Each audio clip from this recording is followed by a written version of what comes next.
All right. Welcome to another episode of the Holistic Sister Circle. Today we have Beth here with us, and Beth is a health coach, holistic nutrition expert, and two-time caregiver who knows how easy it is to lose yourself while caring for others.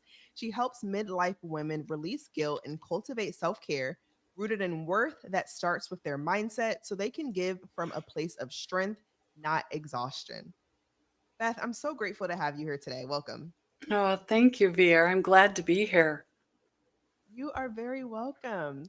So, one of the things that I love about what you do and what you really focus on, Beth, is this is something that honestly is with majority all women. All women have in some stage of their life, they are caregivers, whether they're taking care of their parents, whether they're Yeah. taking care of their children, or even their spouses and people in Mhm. between, family members, things of that nature.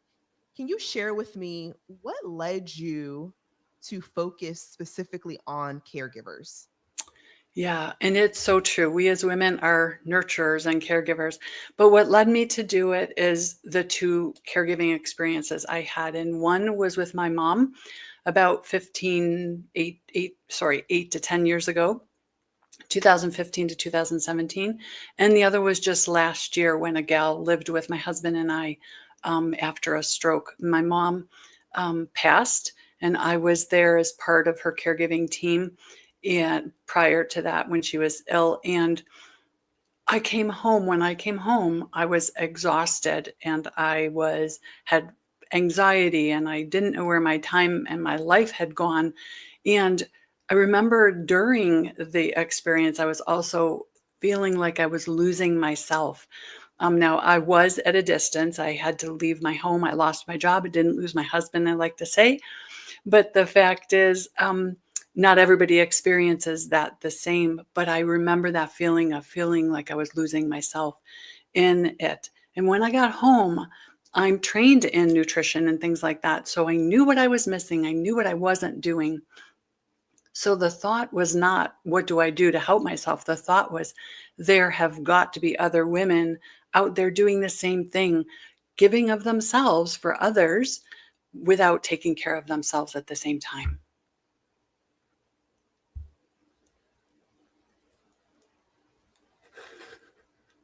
Vera, I think you're muted.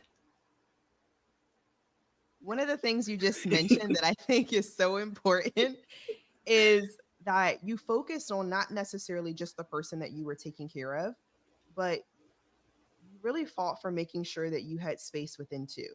And I think that's so important because you can lose yourself and not in a good way. And I know Yeah. it was fun to say you didn't lose your husband, but you lost your job. Can you talk about how that honestly impacted your family? Well, yeah, how it impacted my family. We don't have children. It was just my husband and I, but we had to downsize where we were living.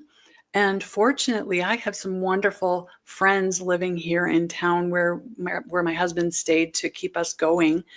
And one of my friends helped my husband move to downsize. And the strain that it puts on relationship, it puts it on finances, on health. And some of those areas are areas we don't like to talk about very much. But my husband was able to keep working, so it wasn't a huge financial strain, but I was working full time and I was a manager.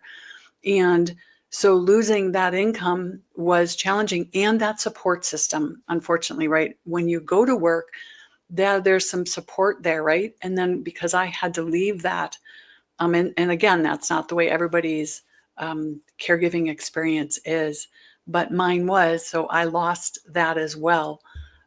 Yeah, it's strenuous. Wow. And I'm when I just my heart goes out to you because I know how stressful and intense and Yes, emotional everything it can be. yes. What made you all decide to say, "Hey, like this is actually what we're going to do To to downsize and do all that within our family, or to care for my mom, which to care for your mom?" well, well, it was out of necessity. My mom was had Parkinson's, and it it progressed into dementia as well. My mom loved to walk. So the Parkinson's made that very difficult, which meant that she fell often, which meant that she broke things often and would also then need surgeries, which then increased the dementia. So what happened is that there was no choice but that I was needed at home to help my other family members to take care of my mom at the time. And my mom wanted to stay at home as long as possible. And we wanted that for her as well. Because those are the hard choices when you're caregiving, right? I mean, there's a lot of hard choices. I shouldn't say those are, but when the person who needs the care is understanding what they're starting to lose, their freedoms of driving, of living in their own home, of being able to take care of themselves, that in and of itself is stressful for us to watch as children. Role reversals start coming into play. There just wasn't a choice. Steve and I, my husband, we just knew that that was where I needed to be. And so that's what we did. Yeah, and thank you for sharing that with us too. It just makes me think about, I mean, there's so many people even within my family who have passed, and just a couple years ago my father's mom, so my grandmother, she passed away. And I remember her having, she had cancer. She actually Yeah. had pancreatic cancer. Mm. And during that process, she didn't want to take any medications.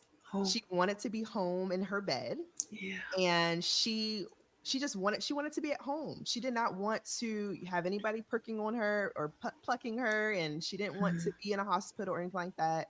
And she wanted to make sure that she was in her space, Hmm. and I'm grateful that even for my dad too, he took off a lot, multiple days of work, and he took off of leave, I think about 6 months, because it was a preparing before, helping her during, and then of course getting his mind right after.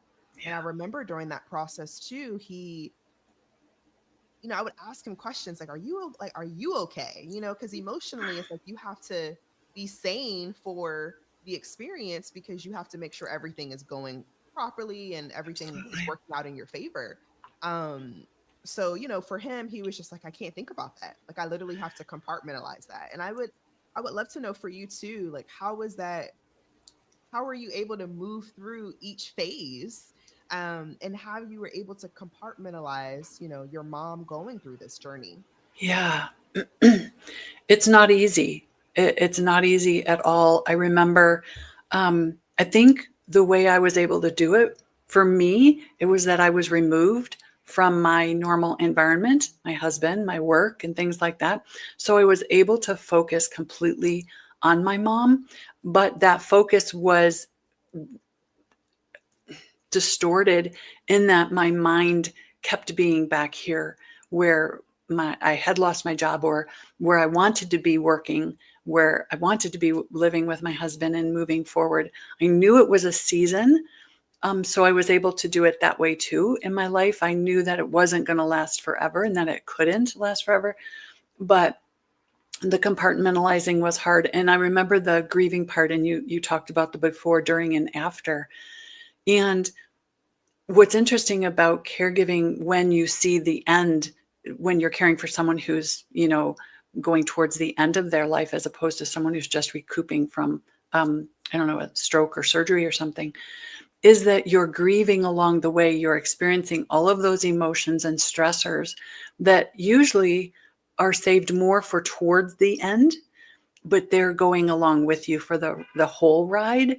And so it's trying not to think about those, but honoring them as you see your mom deteriorate, and yet remembering and embracing the wonderful opportunity and time that you have to spend with your loved one.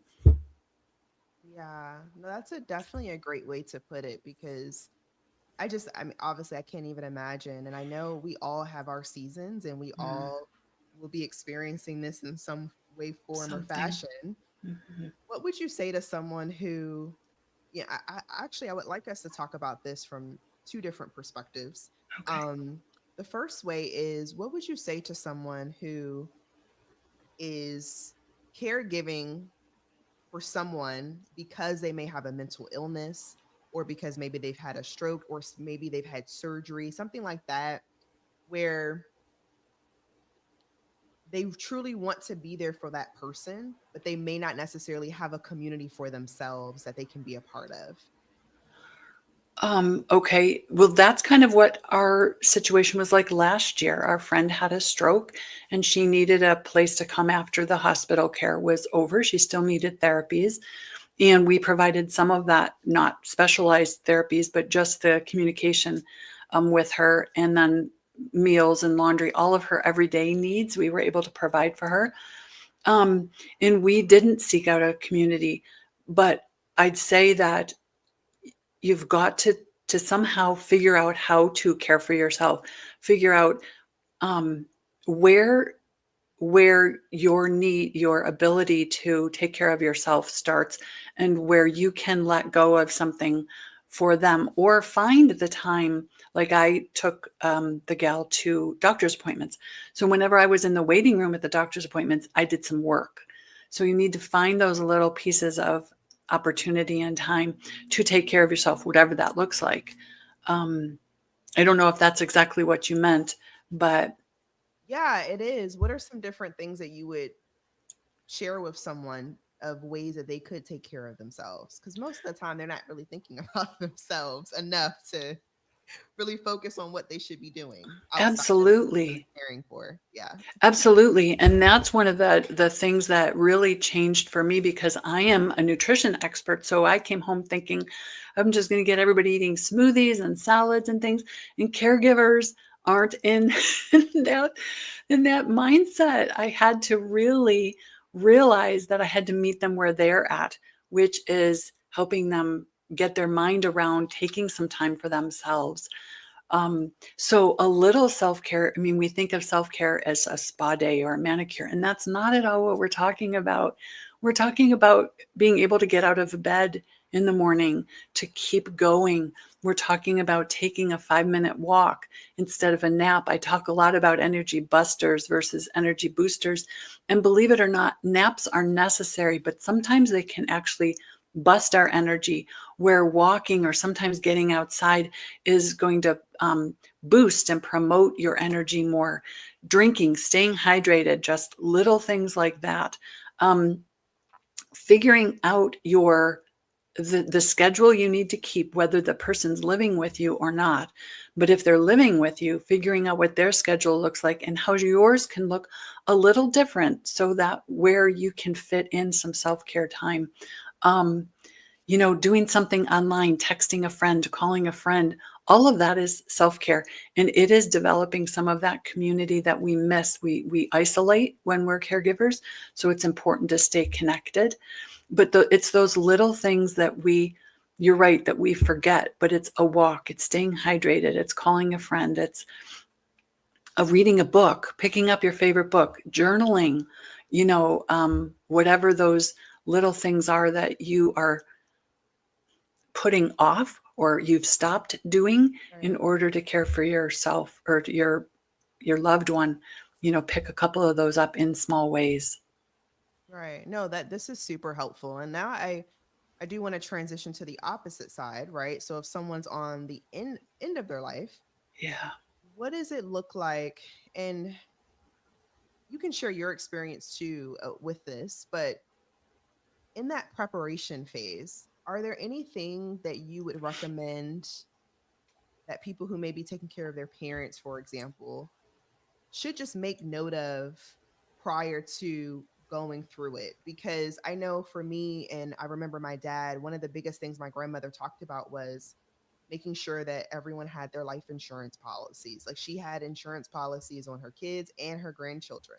So she really wanted to make sure that my dad was essentially the custodial over everything, Yeah. putting, the house in his name, like all Yeah. these little things that, because she knew that she was getting ready to go and she wanted to make sure that everyone was prepared for this change as well. Right. Right. And that's not my specialty, but certainly I do know that all of those legal things and banking, making sure there's a power of attorney, making sure that all of those things, that you need to have so that person has the care, and that you can make those decisions for them and along with them, is very important. But one thing I would say, and I've got to say this because it really hit home for me, is that we need to allow our loved ones to be where they are. Dementia, um, Parkinson's, even Alzheimer's, all of those mental um, struggles and issues that are out there. When we fight that, sometimes, I mean, it can be very angering. We go through the emotions as a caregiver, as a child, whether you're, that caregiver or not. We go through all of the grieving emotions, and anger is one of them, and denial, and all of those. But anger is very prevalent when you're working with a person with dementia and Alzheimer's, because the fact is, they're on such a different wavelength, and sometimes where that is, and sometimes you can get it, and sometimes you don't. So the thing that I learned the most from that, my mom had the dementia, not the Alzheimer's, but is to meet her where she is, let her be where she is, let her talk about her childhood, her mom that's no longer alive, meet her there, instead of saying, no, mom, that's not true, or whatever. So as you go through it, I think that's another thing, is you've got to give yourself grace as you move through the process to make mistakes. Nobody is perfect at it, and nobody will be perfect at it. Give grace to yourself for how you handle things, because you will get angry. You will get upset and not know how to handle something. And allow yourself to give grace to that person that you're caring for. You might just have to say one time, you know what? I don't know what you're talking about, Mom. It's so fun that you're reliving some memories, but maybe let's talk about something else. Sometimes you can change the subject, but it's that graciousness and that compassion that is helpful as you go through the process. Yeah. And what would you say are some things that just practical wisdom that you could share with the audience, with all the ladies listening, if they were going through this, maybe they are right now, or again, we all know that we will have a time where we would need to go through it. Yeah. What would be some practical advice that you can give us just to make sure that we are really focusing on one foot in front of the other and taking our time with it? Okay. I would say that just make sure you give yourself, give yourself the grace, give yourself the time to enjoy each step of the way. That's another thing, as a mom, that kids grow up fast. Well, whatever your loved one is going through, they're going through it fast. And there's not going to be another day like today. So practical advice would be, enjoy the moment, embrace the moment, do what you can, make memories in the moment, and then even sometimes plan a little. If you're a planner, I'm a planner. See, today was good. Tomorrow might be the same, or tomorrow we have off. Maybe we could take a ride, or something like that, and make the most of those times. Because if you're caring for someone who's declining in their health, there will be a time where you won't be able to take a ride with them. So do what you can at the time with them. My mom loved, when she was in a facility, they had a big bird cage, and she loved going down. We wheeled her down to see the birds.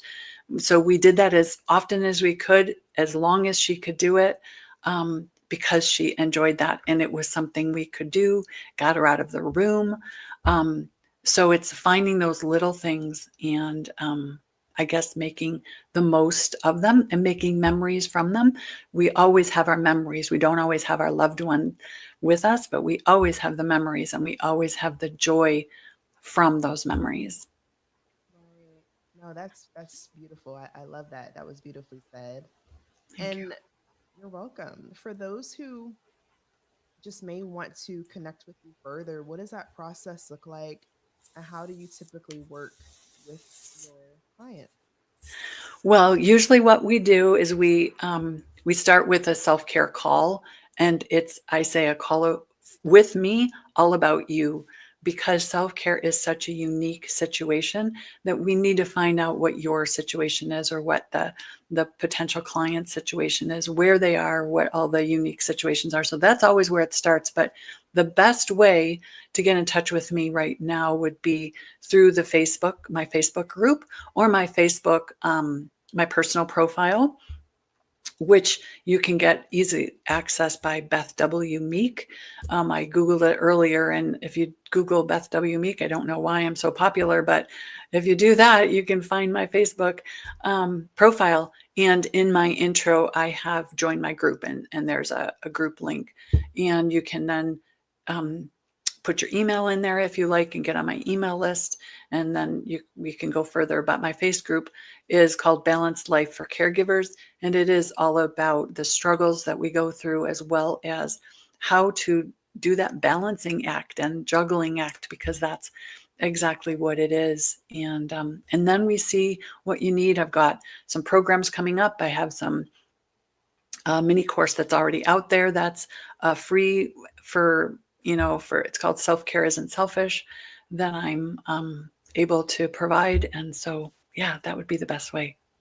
I love that. Thank you so much for sharing. And I know you did talk briefly about your process of them being able to hop on a call with you, and you all talk a little bit more about, what they're looking for, their next steps and things like that. Yeah. Do you typically do When do they typically connect with you? Is it normally, and just for my knowledge as well, Yeah. is it normally like they are in the situation now and they're looking for someone to walk them through the process of getting Yeah. this, or how does that work?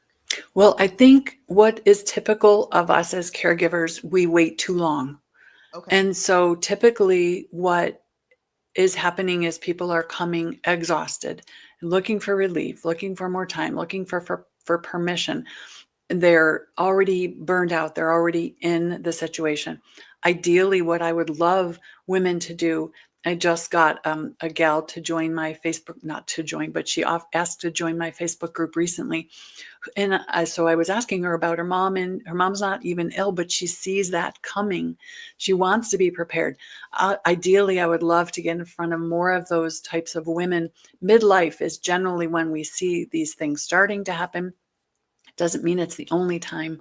But when we see our parents starting to slip, or they can't live by themselves anymore, or they need to go into a more, an apartment type of place where there's meals provided or whatever, there's more helps. Those are the times that I think would be best to reach out to me, because then there is a bit more preparation and an understanding of how to set aside that time for you to make sure that you prioritize your self-care, even as you walk into the journey. Right. No, this is super helpful because like I said, this is definitely something that we are all going through in one place or another, and eventually, Hmm. right? So I think Yeah. it's great that we at least are prepared for it and that we can Yeah. connect with you to do so. Yeah, that would be awesome. Yeah. Awesome. We just get together and chat, or in my Facebook group, and we talk about what stage you're at, and what's useful at that time, or what your struggle is at that time, unique. That's why it's all unique. No, that's great. Well, Beth, thank you so much for your time. This has been amazing, and we're so grateful that you were able to bless us with your presence. Oh, thanks, Vera. I was glad to be here, and thank you everybody for listening.